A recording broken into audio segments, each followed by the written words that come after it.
March 11th, Daily Devotional from the Heart by Ellen G. White.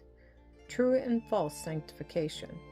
By their fruits you will know them. Matthew chapter 7, verse 20. Jesus came into the world because the human race were under sentence of death for their transgressions. His work was to bring them back to allegiance to the law of God, which Paul declares is holy and just and good. Romans chapter 7, verse 12. He kept his Father's commandments. Those who by repentance and obedience testify their appreciation of the salvation he came to bring will show the work of the Spirit on their hearts. And the test is the life. By their fruits ye shall know them. Matthew chapter 7, verse 20. And he that saith, I know him, says John, and keepeth not his commandments, is a liar, and the truth is not in him. 1 John chapter 2, verse 4.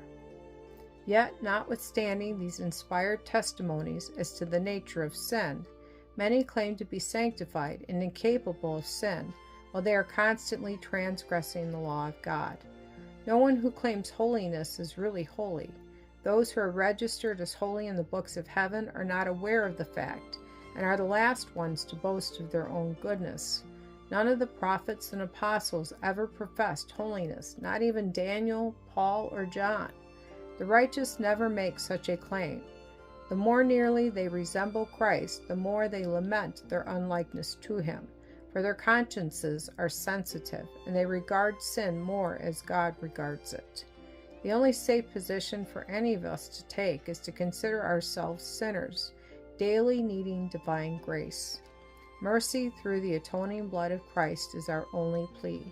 Those who have the truth as it is revealed in that holy word must stand fast on the platform of truth, relying on it is written. God has great blessings to bestow upon his people. They may have the peace of God, which passeth all understanding. Philippians chapter 4, verse 7.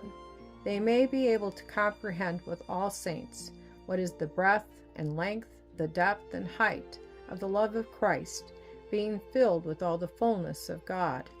Ephesians chapter 3, verses 18 and 19.